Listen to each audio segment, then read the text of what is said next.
Hi, this is Michael Tillinger, and we need to discuss a critical subject here. A subject so vast and so big that it completely boggles the mind how this could have happened, taken place right under our noses, in full view of all global media, all the people, all the researchers of the world, all the financial institutions, the bankers, the accountants, the presidents, the leaders of the world. The biggest event in global finance in the past 270 years. In the last few days or the last 2 weeks of March 2020, Donald J. Trump, the President of the United States, successfully took control of the Federal Reserve Bank of the USA. Now, if you're jumping up and down saying, oh, it's not possible, I've never heard of it, it wasn't reported on, you'd be quite right. It was not reported on. Why was it not reported on?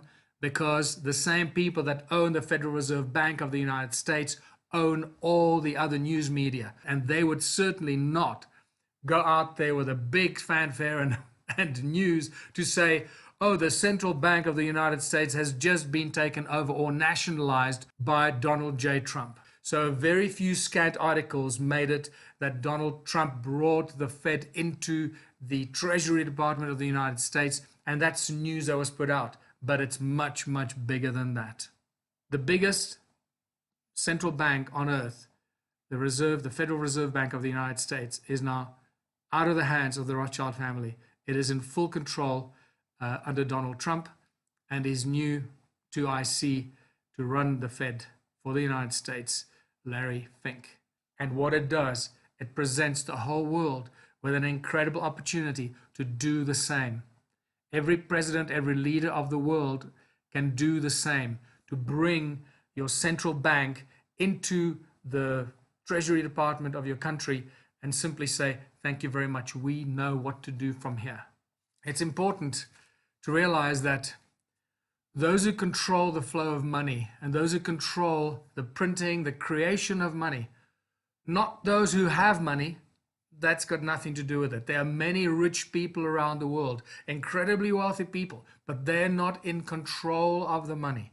It's those who are in control of the money that run the world, with their secret organizations and so much more happening behind the scenes that ordinary people have no bloody idea about.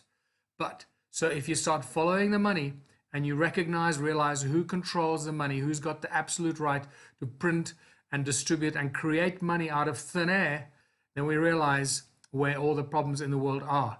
And it's very difficult to figure out exactly when it happened because the media only responded a while later. I managed to find an interview that was done between Jerome Powell, the current chairman of the Fed, the Federal Reserve Bank of the United States, where he clearly states that Donald Trump now has full control of the Fed and can do pretty much anything he wants. What am I talking about? I'm talking about something that has not happened since the Mayer Amschel Rothschild banking empire was launched in the 1760s. And when the Rothschild empire basically exploded into the world, where he sent out his brothers and everybody, and the whole family went around Europe and they set up their banks in London, Paris, Frankfurt, Vienna, and Naples. Those are the first original Rothschild banks. And from there, they started to control the world. And over the next 100 years, they pretty much took control of the world. And they do that today, more so than ever before. Well, since the establishment of the Rothschild banking empire that runs the world today, many have tried, many countries, many presidents, many leaders, many individuals, many corporations have tried to topple and escape the Rothschild banking empire slavery system, because that's what it is.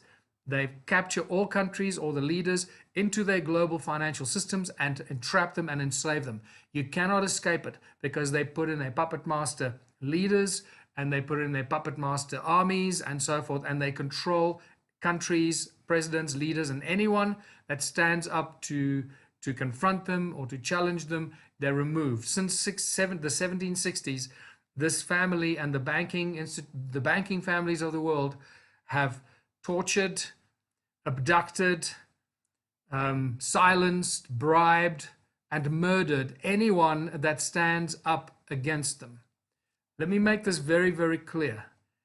If you're in the financial industry, whether you're a banker, whether you're the CEO of a bank, whether you're a head of a financial institution, an accounting firm, you have no idea how the money system works unless you've gone and studied it. The problem we face is that most of us suffer from cognitive dissonance.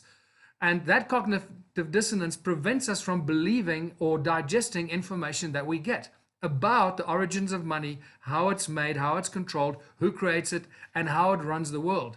When you share information like this, you always get a lot of resistance, and mostly from people who don't really know. They think they know, but they don't know. The obstacles to receiving this kind of information are many, and most of them are really our own personal problems, and it's associated with intelligence. Very smart people think that they're too smart for the world to be pulled over their eyes, and they think they know how the world works.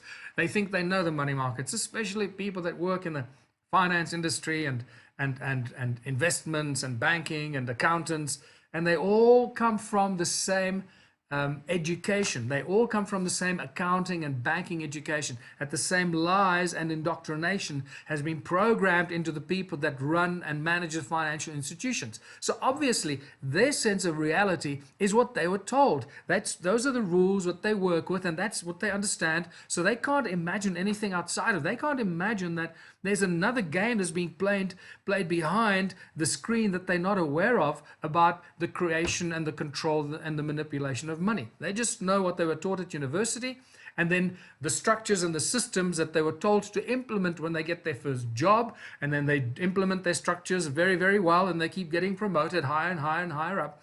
And when they're very, very good at implementing the structures and the control systems, they eventually get appointed to be the CEO of a bank. So what I found out is that the CEOs of banks often have no idea and no clue about how banks work, how money is created, where it really comes from, who's in absolute control. And it's mind-boggling that that is the case. But once you realize how they've woven the banking families that run the world and the Rothschild banking empire, how they've woven the spell into the education system, it's just such a beautiful and easy thing to realize why they could succeed.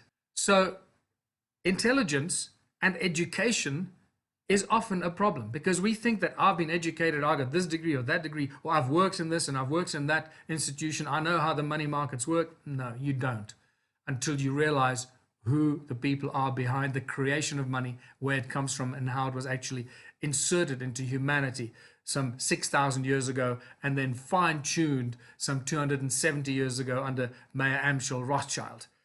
The media obviously plays a very important role, because the media is also controlled by the same banking families, and every part of media, not all of it obviously, but most of the media, and that's what they use as their main spearhead of propaganda. It's repetition, repetition, repetition. Keep telling us the lie over and over and over again, and eventually people begin to believe the lies.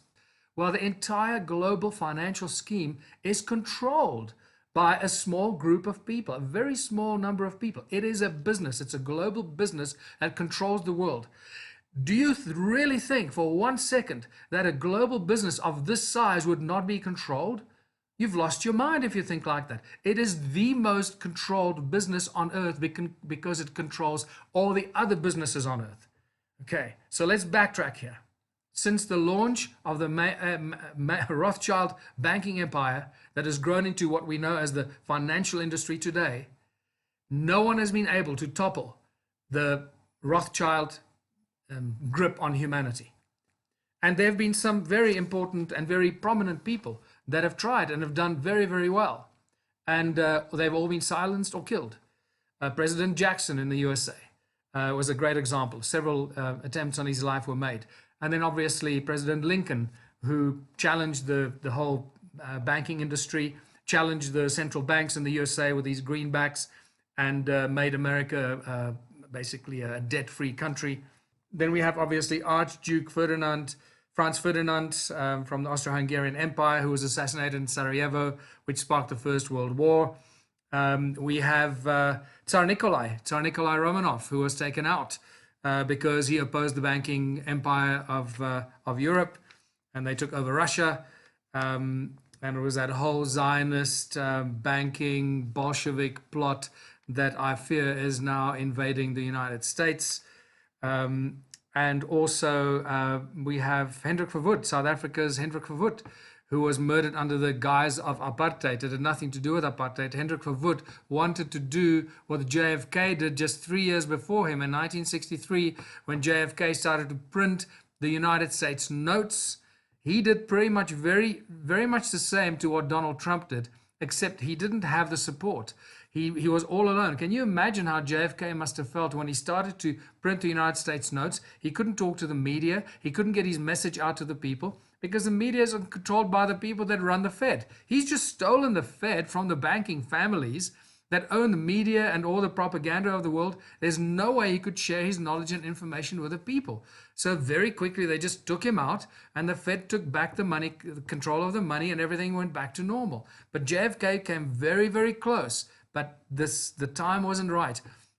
The international media, the network that we have today, the social media, the internet, is a far more conducive environment for any leader of a country to be able to do such a thing, because the moment you do it, the entire global propaganda machine through the mainstream media will come down on you like an unimaginable pack of terriers, and they will rip you apart. And that's pretty much what's happening in the USA right now. So just so that you understand, the banking industry is not a noble business. It is the largest organized crime syndicate on earth. It is the biggest and the most powerful organized crime syndicate because they control the making, the creation of money, and the distribution of money around the world, everywhere. And they have held that control as firmly as they possibly can. When I say that banking is not a noble industry, I'm not talking about the people that work in the banks or middle management or even top management. Those people have just got jobs. They got families, they got jobs. They got no idea what the bank does, how it operates. They're just happy to have a job, get a salary at the end of the month, take care of their family, and get on with life as a slave to the bank, month in, month out, year in, year end. It is unbelievable how the banking industries that have enslaved us use the people as their slaves to prop up and keep their slave master industries going. So if you still think that banking and money is a noble industry, change your mind immediately. And this is how we can get ourselves out of it. Knowledge is power.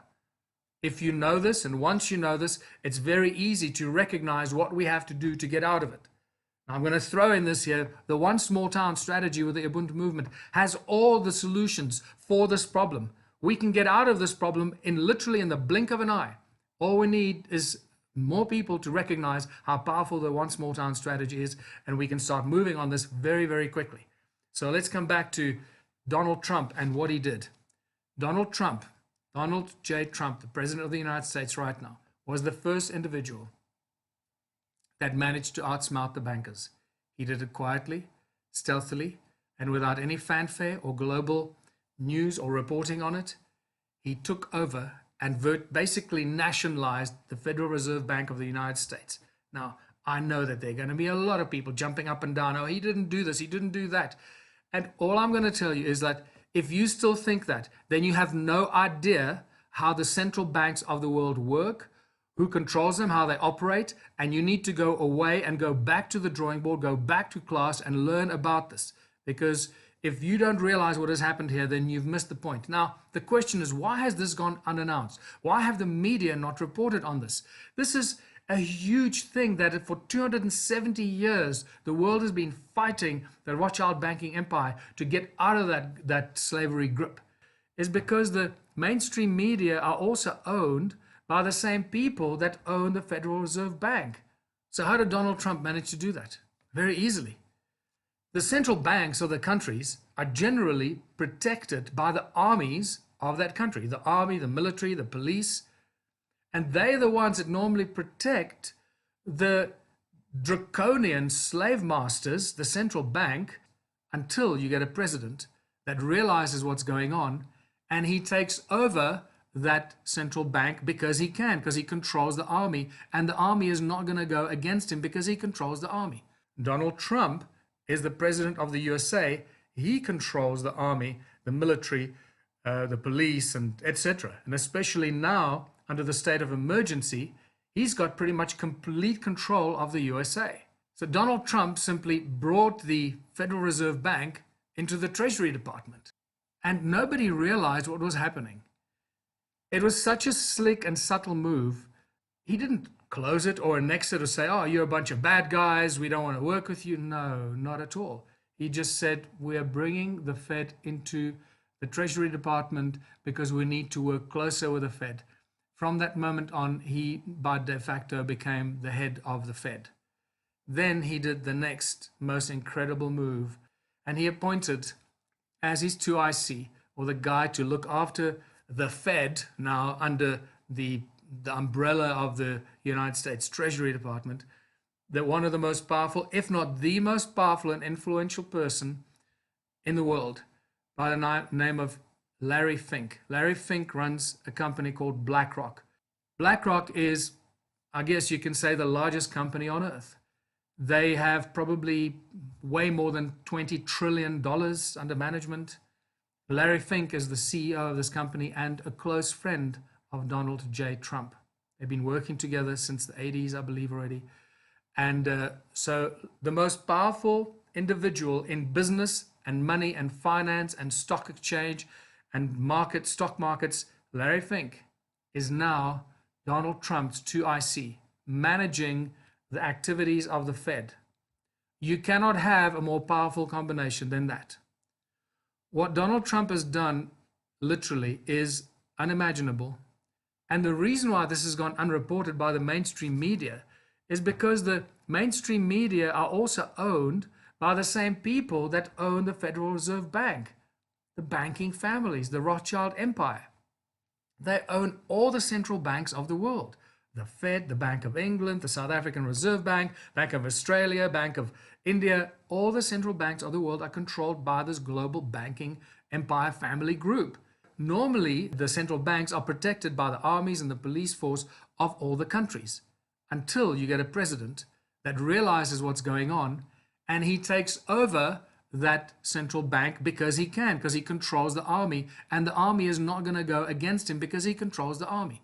Keep in mind that for the past 50 or 60 years, the United States military and army and the might of the USA military machine was used as the watchdog to go and protect the interests of the Rothschild empire in all the countries of the world. So wherever there was a rogue or a potentially rogue leader or president that didn't want to play ball with the Rothschild empire and their banking system, they would use the United States military, the might of the USA military, to go and invade and topple that regime.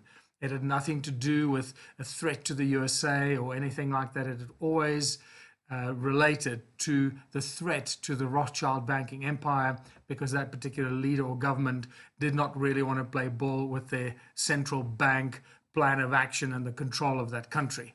And right now, since Donald Trump has taken over, this is no longer the case, because now we have a president in the United States that has resisted the control of the Rothschild empire by taking over the Federal Reserve Bank. The Rothschild empire doesn't have armies. They don't have armies or military. They use the armies and the military of the individual governments to protect their interests. That has suddenly changed. So this opens the door to leaders all over the world to do the same, to bring in the central bank into the government, knowing that you're not going to be invaded by the United States to topple your government because you're not playing ball with the Rothschilds, as this has been the case for so many decades now. So clearly this is an invitation from and through via the actions of what Donald Trump has done by taking over the Federal Reserve Bank, for all other leaders of the world to do the same, to bring in the central bank into the government and cut off the control of the Rothschild empire in your country. So what Donald Trump has done, very cleverly shown every leader of every country in the world how to escape the draconian slavery system imposed on your country and on your government and your leadership, your presidency, your prime minister, whatever it is. All the leaders of all the countries can do the same. Do what Donald Trump did. Make sure you got your support of your armed forces, and then simply make a statement. We are bringing our central bank into the Treasury Department of our government, and from now on, you can control all the distribution and the printing and the creation of money for all the things you need. And then do the next thing, the same that Donald Trump did. invite BlackRock, the most powerful company in the world, to come and help you manage this so that you don't come under attack.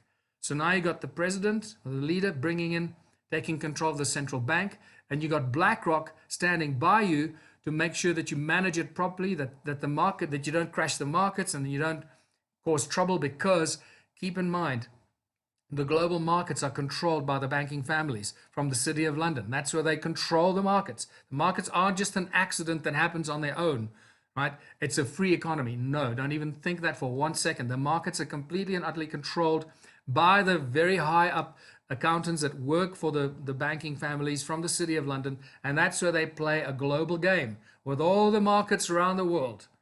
It's a big chess game, so they can manipulate currencies, they can destroy countries, they can do what they want by manipulating the markets around the world. And that all happens from the City of London. So if you are a conscious president or a conscious leader of a country, but you are under pressure from all the different bodies and instruments and agents of the banking families, whether it's United Nations, the World Health Organization, the World Bank, and all these guys that control and basically extort your country and your people, you know what to do. It's very simple. Do what Donald Trump did. If just 10 countries around the world brought in, I don't want to use the word nationalized because that's actually could be misinterpreted. It has, stigma of communism to it and all that kind of stuff. So it's not really nationalization. It's just really saying we'll take control of creating our own money and managing our own money. We don't need a private company to do that. So literally, if 10 leaders of 10 countries can do this, I reckon that would pretty much break the stranglehold of the Rothschild banking empire. The biggest central bank on earth, the Federal Reserve Bank of the United States, is now out of the hands of the Rothschild family. It is in full control under Donald Trump and his new 2IC to run the Fed for the United States, Larry Fink. And to end this presentation on a really interesting note, in January 2018, the chief executive of BlackRock, Larry Fink, made a very interesting statement. Now keep in mind, Larry Fink is now the guy in charge of the Federal Reserve funds and money and and whatever the Federal Reserve job is going to be in the United States under the presidency of Donald Trump. This is what Larry Fink had to say to the world and the people that they work with. He said, "Contribute to society or risk losing our support. Contribute to society or risk losing our support."